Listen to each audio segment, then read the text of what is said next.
ما اجى على راسي. هنشوف شو في جواته. سماق. شو ممكن نطبخ بالسماق؟ لازم يكون فيها مكون اساسي. فخطرت على بالي طبخة عن جد روعة بتجنن.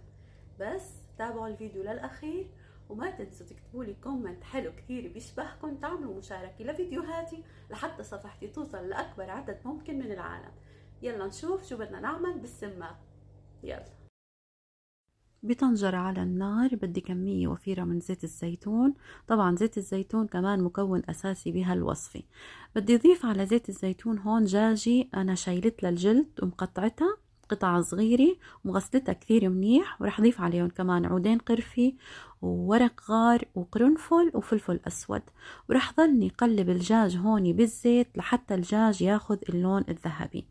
طبعا يا جماعة بتقدروا تعملوها بصدر دجاج، بس لازم يكون صغير. أهم شيء الحجم يكون صغير، حتى لو دجاجي بس مهم حجمه صغير، لأنه بده يستوي مع البصل والزيت. بس رح ضلني قلب الدجاج بالزيت لحتى ياخذ اللون الذهبي. بعدين بدي أضيف عليه كمية كمان وفيرة منيح من البصل، تقريبا أكثر من كيلو من البصل مقطع جوانح، ورح قلبه كتير منيح مع الدجاج ورح أغطيهن. طبعا رح خلي النار وسط هون، مش عالي ولا واطي كثير، لحتى هون الدجاج عندي يستوي. كل شوي بدي اطل على الدجاج وقلبه لحتى يستوي الدجاج. بس استوى الدجاج بدي اسحبه من البصل، شيلهم على جنب. وطبعا رح طفي النار هون تحت البصل شوي لبينما شيل العظم من الدجاج وقطعه هيك قطع صغيرة مثل ما شايفين، وارجع رجعه على البصل طبعا وشغل النار وحركهم كتير منيح مع بعضهم. وضيف عليهم فلفل أسود ملعقة صغيرة، ملعقتين ملح، و3 ملاعق كبار من السماق.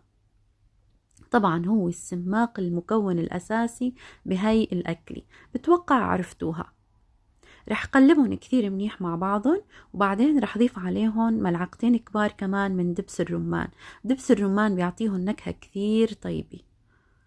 ورح جيب عاد رح بس خلص هون، رح طفي تحتهم وخليهم ليبردوا شوي. رح جيب هون خبز الصاج، رح قطع خبز الصاج بهالطريقة مثل ما شايفين لمثلثات، ورح اتخلص من الحروف. بتوقع وضحت الطبخة قدامكم.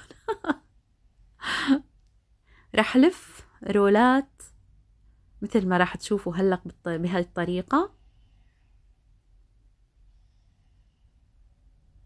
كثير سهلة طريقتها، والطبخة بسيطة ما بدها وقت كثير. شفتوا طريقة الطبخ كمان سهلة، ما بتاخد معنا وقت، وبنفس الطنجرة طبخناها. طبعا فيكن هون تضيفوا عليهم إضافات. أنا هون قسم ضفت عليه رمان، وقسم ضفت عليه جبنة موتزاريلا. كثير كثير بيعطوه نكهة طيبة ومميزة. ما بتتخيلوا شو طلع طيب الدجاج هيك بس بالبصل والزيت. طبعا الطريقة التقليدية بس بنسلق الدجاج عادي وبنحط له مطيبات، بعدين بنشيله من المي وبنسحبه من العظم ومن قطعه قطع صغيرة، وبنكون كمان حاطين بصل جوانح على زيت زيتون وبنقليهم مع بعضهم بعد ما نكون الدجاج مستوي، وبنحط لهم بهارات. بس انا لقيت هاي الطريقة اطيب بكثير، عن جد حرفيا بتجنن. ومثل ما شفتوا دهنت الصينية بزيت زيتون من اللي كنت طابخة فيهم الدجاج، وصفيت الرولات بهاي الطريقة ودخلتها على فرن محمى مسبقا من الأعلى والأسفل لحتى أخذوا عندي اللون الذهبي. ما بدنا نحرقهم، بدنا شوي لون بسيط. تقريبا أخذوا شي 10 دقايق أو ربع ساعة، مش أكثر من هيك حسب الفرن وحرارته. بعدين قدمتهم بهاي الطريقة وزينتهم بالرمان، وهيك بيكون عنا أطيب وألذ صحن رولات مسخن رح تجربوه بحياتكم يا جماعة. عن جد عن جد حرفيا أطيب طريقة بجربها، والله العظيم جربوها على هالطريقة وما رح تندموا. ولا تنسوا تشاركوا لي فيديوهاتي، ولا تنسوا لايكاتكم، ولا تنسوا دعمكم. عن جد بدعمكم أنا بستمر، وبشوفكم فيديو جديد، وباي باي.